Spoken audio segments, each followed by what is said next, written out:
Allergy വന്നു കഴിഞ്ഞാൽ പൂർണ്ണമായിട്ടും മാറ്റാൻ പറ്റുമോ? അല്ലെങ്കിൽ അത് എന്തെങ്കിലും നമ്മുടെ ബോഡിയിൽ വേറെ എന്തെങ്കിലും കോംപ്ലിക്കേഷൻസ് ഉണ്ടാക്കുമോ? കണ്ടിന്യൂസ് ആയിട്ട് മെഡിസിൻസ് എടുക്കണോ? എൻ്റെ ശരീരമൊക്കെ ഭയങ്കരമായിട്ട് ക്ഷീണിക്കുന്നുണ്ട്, ഉറങ്ങാൻ പറ്റുന്നില്ല, ഒരു റെസ്പിറേറ്ററി ഡിസ്റ്റർബൻസ് ഉണ്ടാവുന്നു, ഇടയ്ക്കിടയ്ക്ക് ഇൻഫെക്ഷൻസ് വരുന്നു, അങ്ങനെ കുറേ ബുദ്ധിമുട്ടുകളായിട്ട് പേഷ്യൻസ് വന്ന് പറയാറുണ്ട്.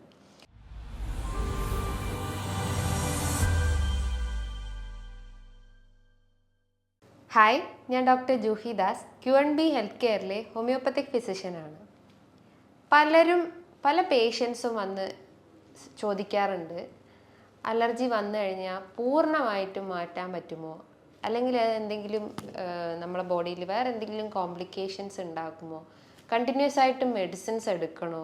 എൻ്റെ ശരീരമൊക്കെ ഭയങ്കരമായിട്ട് ക്ഷീണിക്കുന്നുണ്ട്, ഉറങ്ങാൻ പറ്റുന്നില്ല, ഒരു റെസ്പിറേറ്ററി ഡിസ്റ്റർബൻസ് ഉണ്ടാവുന്നു, ഇടയ്ക്കിടയ്ക്ക് ഇൻഫെക്ഷൻസ് വരുന്നു, അങ്ങനെ കുറേ ബുദ്ധിമുട്ടുകളായിട്ട് പേഷ്യൻസ് വന്ന് പറയാറുണ്ട്. അലർജി എന്ന് പറയുമ്പം നമ്മുടെ ശരീരത്തിൽ നമ്മുടെ പ്രതിരോധ ശേഷിയിൽ ഉണ്ടാകുന്ന ഒരു വ്യതിയാനമാണ്. പലരും വിചാരിച്ചെന്നുള്ള ഒരു തെറ്റായിട്ടുള്ള ഒരു കൺസെപ്റ്റ് എന്ന് പറഞ്ഞു കഴിഞ്ഞാൽ അലർജി എന്ന് വെച്ചാൽ നമ്മുടെ പ്രതിരോധ ശേഷി ലോ ആവുമ്പോൾ അല്ലെങ്കിൽ ലോ ഇമ്മ്യൂണിറ്റി ആവുമ്പോഴാണ് അലർജി ഉണ്ടാവുന്നത്. പക്ഷെ അങ്ങനെയല്ല. അലർജി എന്ന് പറയുമ്പം ഹൈപ്പർ സെൻസിറ്റിവിറ്റി ഓഫ് ഇമ്മ്യൂണിറ്റിയാണ്.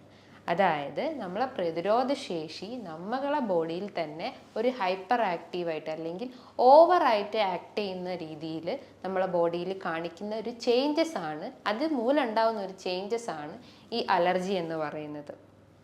അലർജി അത് റെസ്പിറേറ്ററി അലർജി ആവാം, സ്കിൻ അലർജി ആവാം, അങ്ങനെ പല രീതിയിലായിട്ട് അലർജികൾ ഉണ്ടാവും. ചിലപ്പോൾ ഒരു ഡസ്റ്റ് അലർജി ആവാം, അല്ലെങ്കിൽ വേറെ എന്തെങ്കിലും പൊടി അടിച്ചാൽ ഉണ്ടാവുന്നത്, അല്ലെങ്കിൽ ചിലർക്ക് ക്ലോത്ത് അലർജി ഉണ്ടാവാം, ചിലർക്ക് ചില റൂം കയറിക്കഴിഞ്ഞാൽ ചില പെയിൻ്റ് അലർജി ഉണ്ടാവാം.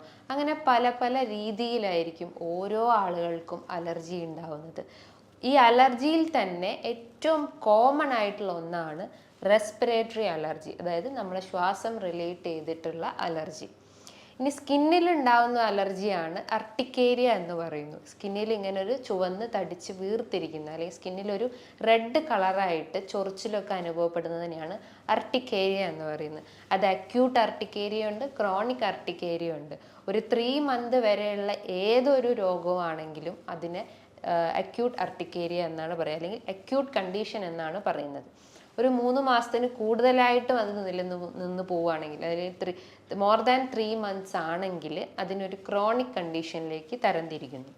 ഇനിയിപ്പം സ്കിന്നിൽ ഉണ്ടാകുന്നതിന് ഞാൻ അർട്ടിക്കേരിയ എന്ന് പറഞ്ഞു. ഇനിയിപ്പോൾ റെസ്പിറേറ്ററി ഇഷ്യൂസിന്, അതായത് ഇപ്പോൾ അപ്പർ റെസ്പിറേറ്ററി ആണെങ്കിൽ നമ്മളെ നോസിൽ നോക്കുകയാണെങ്കിൽ നോസിൽ ചൊറിച്ചിലുണ്ടാവുന്നു. അതിനെയാണ് റൈനോസൈനസൈറ്റിസ് എന്ന് പറയുന്നു, അല്ലെങ്കിൽ റൈനൈറ്റിസ്, അല്ലെങ്കിൽ അലർജിക് റൈനൈറ്റിസ് എന്ന് പറയപ്പെടുന്നു. നമ്മളെ മൂക്കിൽ ഇടയ്ക്കിടയ്ക്ക് ചൊറിച്ചിലുണ്ടാവുന്നു, തുമ്മൽ പോലെ വരുന്നു, തൊണ്ടയൊക്കെ ചൊറിയുന്നു, അതിനെയാണ് നമ്മൾ റൈനൈറ്റിസ് വിഭാഗത്തിൽപ്പെടുന്നത്. ഇനി ഈ ഒരു അലർജി കേസസ് ഉണ്ടാവുന്ന അല്ലെങ്കിൽ ആ ഒരു പേഷ്യൻസ് പറയുന്ന മെയിൻ ലക്ഷണങ്ങളെന്ന് പറഞ്ഞു കഴിഞ്ഞാൽ അവർക്ക് ഇടയ്ക്കിടയ്ക്ക് തുമ്മലുണ്ടാവുന്നു.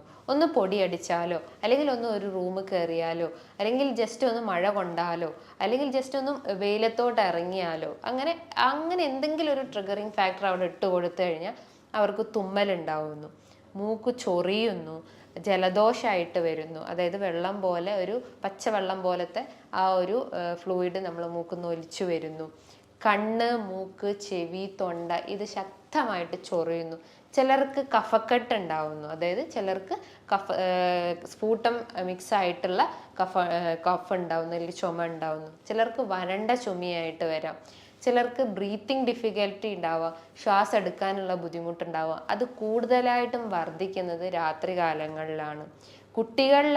കുട്ടികളിലും മുതിർന്നവരിലും ഈ ഒരു അലർജി കണ്ടീഷൻ വളരെ കോമൺ ആയിട്ടുള്ള ഒന്നാണ്.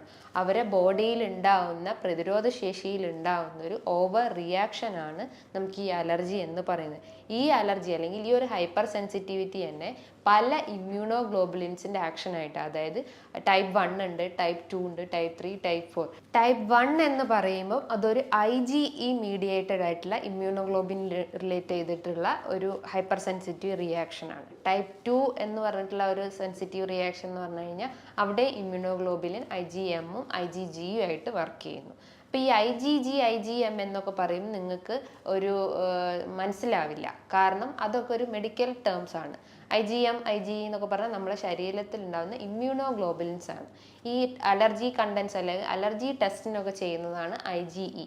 IgEൻ്റെ വാല്യൂ നോക്കിയിട്ടാണ് നമ്മളെ ബോഡി അലർജി കാണോ, അല്ലെങ്കിൽ ആ വാല്യൂ കൂടിയിട്ടുണ്ടെങ്കിൽ നമുക്ക് അലർജി വരാനുള്ള ഒരു ചാൻസസ് ഉണ്ട്, അല്ലെങ്കിൽ അലർജി അല്ലെങ്കിൽ അലർജി കുറവാണ് എന്നൊക്കെ അറിയാൻ പറ്റുന്നത്. സോ ഇത്തരം ടൈപ്സ് അല്ലെങ്കിൽ ഇതൊക്കെയാണ് ഈ ഹൈപ്പർ സെൻസിറ്റീവിൻ്റെ അണ്ടറിൽ വരുന്നത്.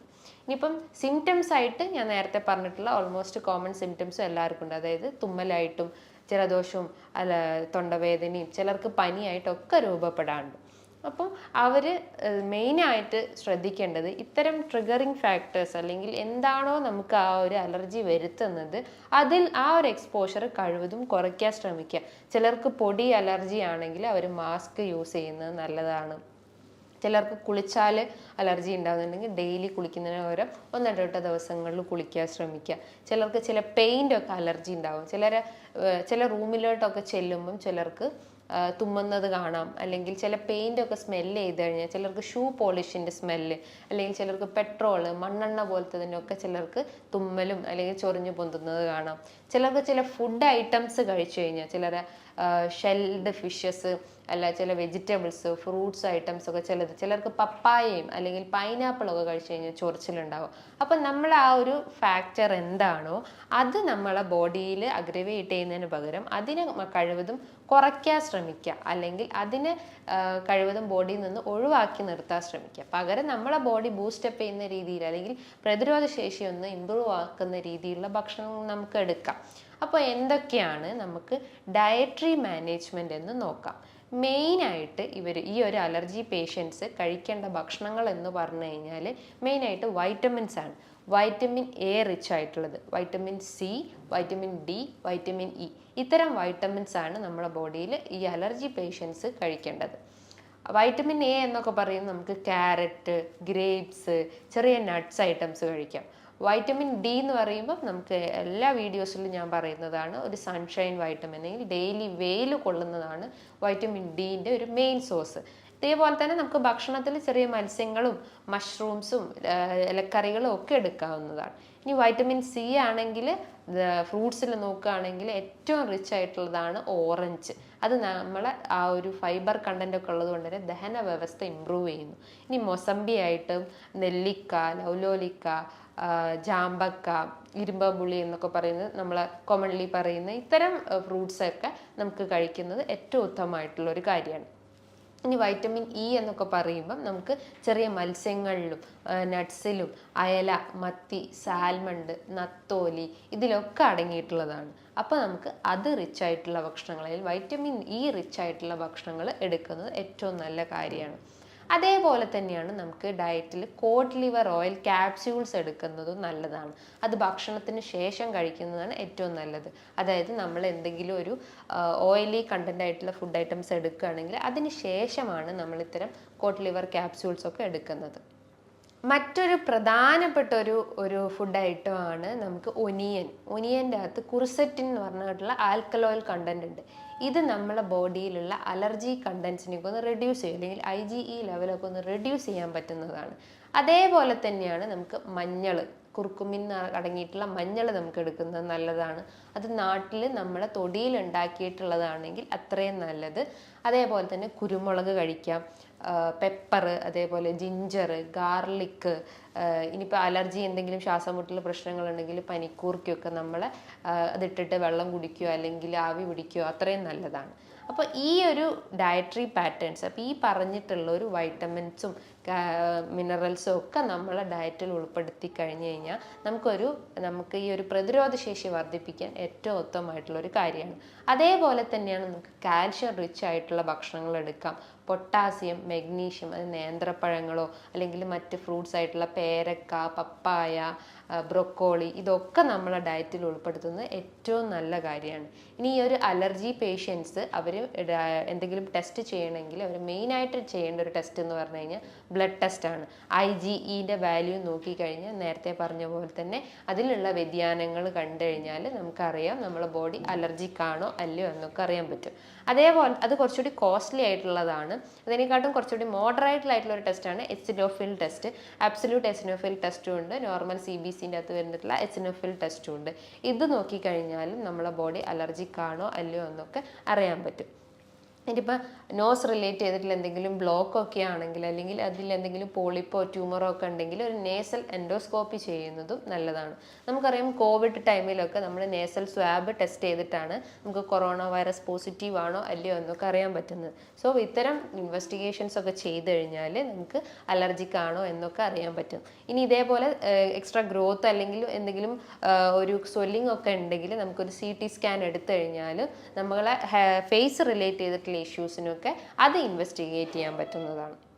ഞാൻ നേരത്തെ പറഞ്ഞു, ഈ അലർജി എന്ന് പറഞ്ഞു കഴിഞ്ഞാൽ ഒരു ഹൈപ്പർ സെൻസിറ്റിവിറ്റി റിയാക്ഷൻ ആണ്. അത് നമുക്കറിയാം, നമ്മുടെ സൂര്യന് താഴെയുള്ള എന്തും ചിലപ്പോൾ നമുക്ക് അലർജി ആവാം. ഒരു പൊടിയാവാം, പൂമ്പൊടിയാവാം, അല്ലെങ്കിൽ മറ്റെന്തെങ്കിലും ഒരു കെമിക്കൽസോ ടോക്സിൻസോ ഒക്കെ ആവാം. അപ്പോൾ നമ്മൾ ആ ഒരു ട്രിഗറിങ് ഫാക്ടർ എന്താണോ അത് ആ ഒരു ഇതിൽ നിന്ന് കഴിവതും എക്സ്പോഷർ കുറയ്ക്കാൻ ശ്രമിക്കുക. ഇനിയിപ്പോൾ ചൂട് സീസണൊക്കെ ആയതുകൊണ്ട് തന്നെ കുട്ടികളിലായാലും മുതിർന്നവരിലായാലും ഈ കണ്ണിനൊക്കെ അലർജി വരാനുള്ള ചാൻസസ് ഉണ്ട്. അതിനെയാണ് കൺജക്റ്റിവൈറ്റിസ് എന്ന് പറയുന്നത്.